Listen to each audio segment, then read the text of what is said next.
On December 11th, 2019, RayCarrot uploaded a video called "Can you beat Rayman Legends without using Murfy?" He instantly answers that question with a no, and his video can rather be described as what is the least amount of times you need to use Murfy to beat all of the Murfy levels, which is not the same as this video. In his challenge, he limited himself to only one player and refrained from using any glitch moves, as he says. In the end, he completed the challenge with a total of 54 Murfy uses. Of course, that video is very outdated now, and RayCarrot didn't actually beat the game. Beating Rayman Legends means reaching the game credits, for which you have to beat all 5 main bosses, for which you have to collect 260 teensies along the way to unlock the level before the final boss. In the comments of his video, people seem to agree that bringing that number down from 54 to 0 was outright impossible.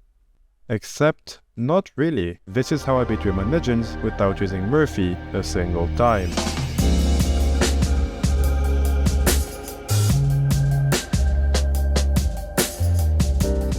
As I said, to beat Rayman Legends, you need to collect 260 teensies along the way, which means that most of the levels I'll be playing don't have Murfy and won't be any different. So I will just quickly mention them and skip to the next Murfy level. We start our journey by immediately exiting 1-1 once upon a time, because waking up the heroes would be using Murfy, and we don't want that. Upon re-entering the level, we take one teensy on the left, the queen teensy below the hill, and we arrive at our first interaction with Murfy. The game wants us to poke the monster away using Murfy, but we just have to Y-boy up over him. Here, instead of tackling the ogre, we can jump over him and kill him. As we enter the castle and Y-boy up over the first pillar, we encounter the first problem of this challenge: unskippable walls. We can't go above it, so I guess we just have to go through it. Okay, let me explain.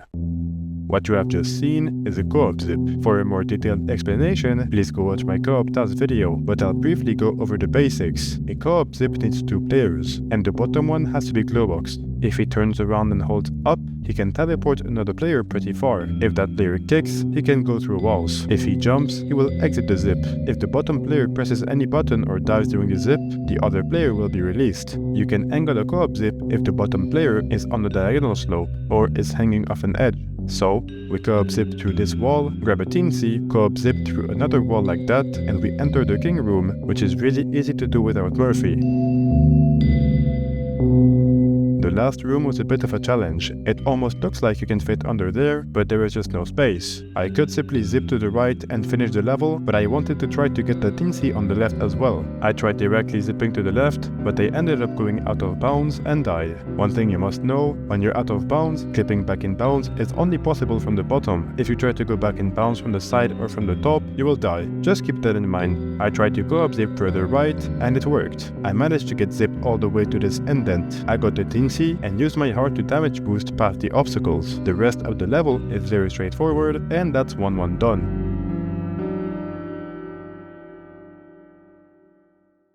After finishing both 1-2 creepy castle and 1-3 enchanted forest, the next Murfy level is 1-4 ropes course. The first obstacle is easily skippable with a wide boy up onto the pillar, same for this one. Here, things got a little tricky. There is a teensy under this hill that is only reachable if you lift it with Murfy. Just now, I did something called lying, with a very precise diagonal co-op zip and a well-timed kick by blue glowbox to release green glowbox. He actually finds himself inside the hill, and if he spins, he actually frees the teensy. Then, as I said, he can simply swim up to clip back in bounds. Since doing so from the bottom doesn't kill you, we reach this section and the platform is simply too high to reach normally. Co-op zip.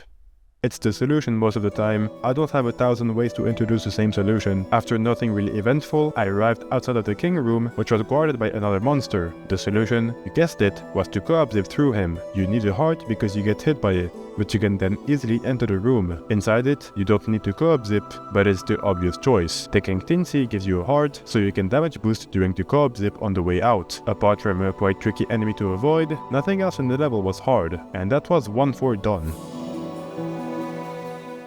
I wanted to see if 1v1 rescue Barbar, which is in Murphy's dungeon, was possible without him, and it actually is. Of course, we use zips everywhere, which does get repetitive, but this part was pretty hard. I zipped into one of the pillars and was able to wall jump to the top, where I clipped back in safely from the bottom. I quickly grabbed the ledge and spun, milliseconds away from dying to staying out of the camera for too long. After more zips, I easily made it to the end. After completing 1.5 quicksand, I jumped into 1.6 how to shoot your dragon, and let me tell you that this level was the one that made me fail this challenge when I tried it every single time. The worst part is, you can skip it because it unlocks the World 1 boss, and if I don't beat it, I don't truly beat the game. When reaching Murfy, you can just co-op zip through the first obstacle, and this is where the trouble starts. You're supposed to go down there to get the teensy on the left, then the queen at the bottom, and continue the level, which does work at first. You can zip down diagonally to avoid these spikes, get this teensy, zip through this obstacle, complete the queen room, zip through this obstacle, and you're stuck. I have not found a way to get past this point without Murfy. An invisible ceiling is blocking you at the top, and you can't stand here to co-op zip, so that's where I called it quits. But then I thought, there's a way to completely go above the level. You co-op zip past this obstacle and you clip back in from the bottom. It does make a skip to teensies, but it's the only way I found to progress further in the level. You can't co-op zip another character down there to save the teensy because the camera gets pulled down to him and kills the player that's at the top. Anyway, I did a walking PR and I glided my way to a wall that you're not supposed to reach normally. You keep running on that floor until you can see the main area again, and you just have to co-op zip to get back in the playing zone. We can go back to grab this teensy down there and also complete the king room. After that, we can continue and immediately get stopped again. This is the part that made me quit this project many times, because I simply could not find a way to pass this spiky slider, and my only other idea was to co-op zip through this right wall, but you would just die anyway because, as I said, trying to clip back in bounds from the side kills you. Or does it? In my co-op task video, I went over 5 invasions, including 5 3D amazing maze, and in the run, a glowbox that was out of bounds did a ground pound near the wall and magically clipped back in. At the time, I couldn't fully explain it, but it stayed in my head, and now I can explain it. When you're out of bounds and try to clip back in from the side, you die. But if you do that while very close to the ground, the game lets you clip back in without a problem. That's also what must have happened in 5.3. The ground pound was very close to the wall already, but at a certain point, Glowbox was also near the ground, so the game made him clip back in. That's my theory. If anyone knows more about it, let me know in the comments. Anyway, we managed to clip back in bounds, and that's the hardest part of the whole challenge done. 1.6 does not have anything else really hard past this point, so we can move on. After defeating the World 1 boss, I wanted to check if 1P2, Rescue Elysia, the other level in Murfy's dungeon, was also completable, and yes, it was, even easier than the first one, with only 2 zips and a near-death experience at this fire enemy, but nothing of importance to note. I decided not to bother with the music levels, and it was now time to enter World 2. After completing 2-1 Ray in the Beanstalk, 2-2 The Winds of Strange is the next level on our list, and it's not really interesting. The only difference between 2-2 now and 2-2 in RayCarrot's video is one co-op zip through the first Murfy obstacle, so I'll just quickly list every place where I avoid Murfy. I don't move this platform, I don't move this platform, I don't lower this bumper, I don't move this bumper, I don't poke any of these 3 plants, I don't move this wall down, I don't poke this plant, I don't move this platform, I don't poke this plant, I don't tickle this ogre, I don't move the bumper, I don't poke the creature's eye, I don't poke the creature's eye, I don't poke the creature's eye, I don't move this platform, I don't lower these bumpers, I don't move this platform, I don't move this wall up, I don't poke any of these creatures, and I don't tickle this ogre. And that's 2-2 done. Very interesting. After 2P1 Rescue Aurora and 2-3 Castle in the Clouds, it's time for 2-4 Attitude Quickness. The level starts with the same zip as in 2-2, into a diagonal zip that directly reaches the ground in front of the Queen Room, which is easily doable. Here, I do another diagonal co-op zip to skip the bumpers, and also skip the Dark Teensies cutscene, and that's about the last noteworthy thing until the end. And since I don't want to list everything I did like 2-2, I'll just put them on screen with an epic montage song.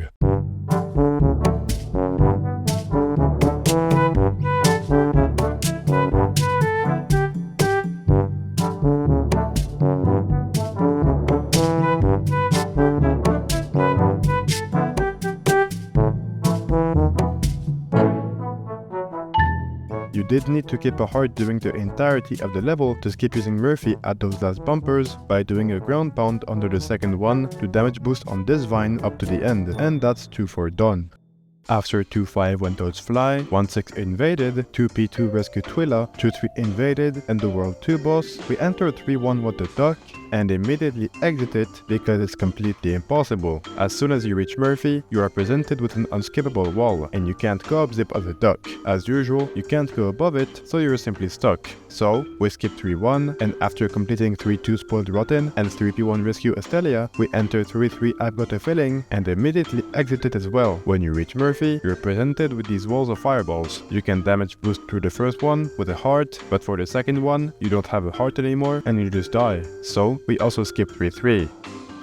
After 3-4 Snakes on a Cake, 3-5 Lucha Libre Getaway, the World 3 boss, and 4-1 the mysterious inflatable island, we can finally enter a level and play it for more than 10 seconds. 4-2 Deadly Lights. This level contains a lot of these lasers that damage you if you stand in their field for too long. We can easily survive the first one by not staying inside it for too long, and staying out of it to reset the cooldown. If we do need to stay in them for longer than usual, having a heart makes us able to survive for longer. Since we lose our heart here, we can't damage boost through the laser here, but once again, the power of friendship allows us to just zip through the wall above the laser entirely. The last room made me use my brain the most for a solution. I wanted to see if it was possible to complete the king room to get a heart, since co-op zipping to it was perfect, but it turns out that the room won't start until you use Murfy to rotate the wheel, so I scrapped that idea. Since there was no way to survive long enough inside the laser field to get up, I had to completely avoid it, so I did a co-op zip to the right without much of a plan. Please note that the hitboxes in this section are completely inaccurate. This is a floor that you can stand on, but this is not. I managed to free the teensy by killing the enemy, but shortly died after. My next thought was to get back to that floor and bring the other glowbox there to zip back into the main area, but you didn't get enough height. The magic solution was simply to add another player. I spawned in a teensy to hold up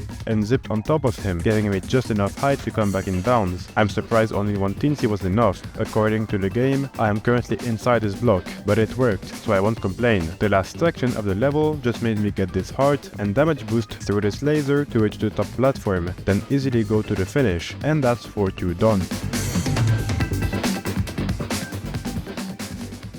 After 4P1 Rescue Ursula and 4-3 Mention of the Deep, the next level on the list is 4-4 Infiltration Station, which shares the same laser fields as 4-2. The first one is very avoidable, and for the second room I'm gonna perform a trick called using your friends for your own benefit. When the laser triggers and hits you, there is a cooldown before it can hit you again, but if you didn't take the first hit and another character did, the cooldown is still there and you can safely stand in the laser for a while. We get to the Queen room and easily complete it, freeing another teensy. Here, I decided to use a strat called using your friends for your own benefit and sent another glowbox to get this teensy instead of me. In the next room, I used the same strat with another character to trigger the laser and give me more time to reach the teensy, and I did a co-op zip to the right with wall jumps to reach this floor. Here, I just had to jump to clip back in bounds from the bottom and enter the next room. After easily completing the king room, we can skip the entire difficulty of this section with one co-op zip, and in the next room, we can skip the entire difficulty of this section with one co-op zip. In the last room, we make our way to this chain and damage boost through it, and after getting this last teensy, that's 4-4 done.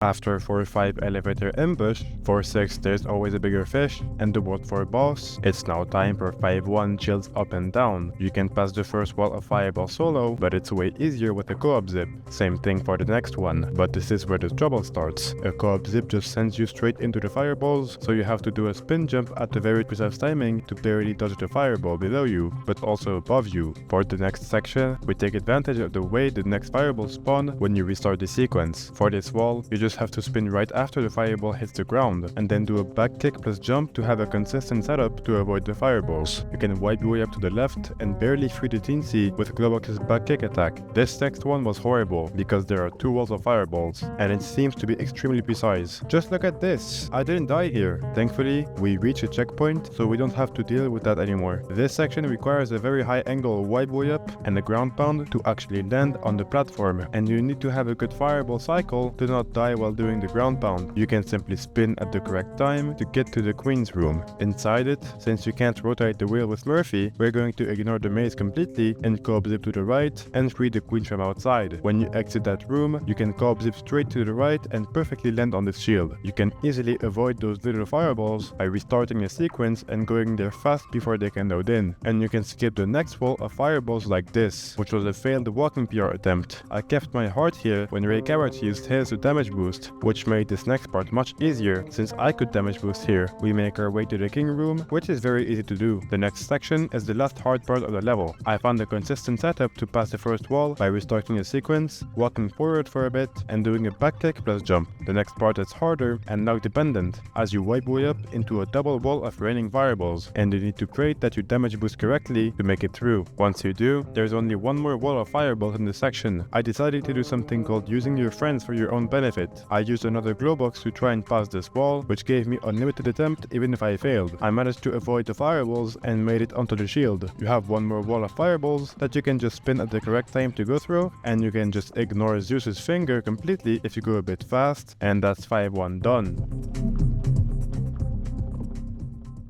After 5-2 the Dark Creatures Rise, 5P1 Rescue Olympia, and 5-3 the Amazing Maze, it was time for 5-4 the Great Lava Pursuit, which starts with lucky damage boost. Yay! This took me a few minutes to get, but I eventually managed to pass it. After some easy platforming, I restart the sequence to take advantage of the fact that the fire takes a long time to spawn, and I reach this shield easily. In front of me is another firewall. RayCarrot damage boosted with his Harden solo, which was very hard and left based, so I did a co-op zip to make it a bit easier. This part is just a spin jump at the correct timing to avoid the fireballs. Here, I restart the sequence again to quickly go under the lava as it falls down. I made my way to the queen room, and unlike 4-2's king room, you don't need Murfy to rotate the wheel to start the room. Completing it was no problem, you can just kick the fireballs and they disappear. This section was impossible on solo, but with a precise co-op zip that you almost don't have the space for, you can reach the other side. After a bit, I restart the sequence again to break boost and fit under the fireball wall, and make my way up to the king room, which is easily completable. Once more, I used the restart sequence trick to avoid the fireballs, which was slightly precise. Then I fit under the first lava rain and wait for an opening in the second one. We arrive at the last section of the level. I send another player to get the Stincy cage, then I co-op zip to this wall, past under those two falling lavas, and the end.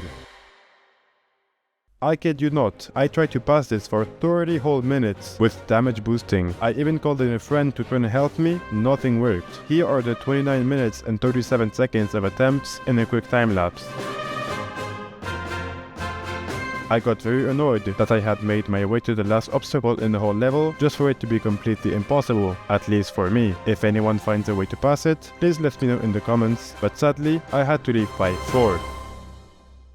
After 5-5s farmed and dangerous, I was at 258 Tinksies out of the 260. I just completed 1-2 creepy castle invaded to unlock the last Murfy level of this challenge, 5-6 hell breaks loose. This level has never been completed without Murfy before, but I had a little bit of help. On July 23rd, 2018, exactly 8 years ago, Cruchy7892 uploaded a video called Once Upon a Time, Rayman Without Murfy #1, where he tried to complete the first level in the game with the least amount of Murfy uses possible. Over the next 2.5 years, he made a video for each of the Murfy levels, the most important one for me being the finale, about 5-6, but we'll get back to that later. Our first Murfy obstacle is easily passable with a white boy up, going above both of the saws. After some easy wall jumps and another saw blade, we arrive to the start of the chase. But to trigger the Dark Teensy cutscene, the game wants us to use Murfy to cut this rope. Thankfully, it turns out that if you co-op zip past this obstacle, the chase sequence starts either way, without the Dark Teensy cutscene. I decided to co-op zip out of bounds, fall down, and clip back in bounds here. Since the ground is curved, you can enter it from here, and the game will count it as from the bottom. This trick was also used in 1-3 Invaded in my co-op task video. I only had to spin and fall down to the next checkpoint. Something completely unexpected happened. My first thought was to co-op zip to the left and fall down, but there seems to be a death barrier that instantly kills you. Co-op zipping to the right doesn't work either, because the camera simply doesn't follow you. I then zipped to the left, but jumped earlier, slider, so I was out of bounds, because I found out that you can land on this random slider platform that was probably left here on accident and spin to the right, but then I was stuck. This is where Cruchy's video comes in. It turns out that you can actually fit through every gap about the saw blades, even this last one. After that, you spin jump to the next platform, perform a really tight jump to the wall, and reach the next checkpoint. My idea was to repeat the same strat as earlier in the level and co-op zip out of bounds, fall down while staying close to the area where you usually fall down, clip back in bounds thanks to the curve, then do this last glide above the saw, and continue like Cruchy. To facilitate clipping back in, when I was slightly too low, I did a ground pound because it can give you the last bit of height you need to land on the ground, but on this attempt, I ground pounded too low and thought I would die by trying to come back in bounds from the ceiling, when I faced to the ceiling without dying. I damage boosted on the spikes at the bottom and managed to grab the left ledge, spin jump to the right, keep my composure and successfully get the tight jump and reach the next checkpoint. I said earlier in the video that when you try to clip back in bounds from the ceiling, no matter what, you die. But here, I clearly didn't die. If you're waiting for an explanation, I don't have one. I don't know if it's a position thing or a camera thing, I have no idea, but I'm glad it worked. On the last checkpoint, I co-op zip out of bounds, then simply fall all the way down. Upon landing at the bottom, I just have to co-op zip out of there and move on to the final part of this whole challenge. You can just jump on the slider and make it to the other side. Then, for this one, I kick in the air to set up an up kick way up to the right. For the last one, there is a speedrun strat where you only move the top slider and jump to the cliff. Then grab this ledge and continue to the end. Here, I did the same thing with a very hard up kick way up with an angle above D-pad to barely land on it, then avoid getting killed by the dragon, and I can officially say that's 5-6 done. To truly beat the game though, there was just one more thing to do.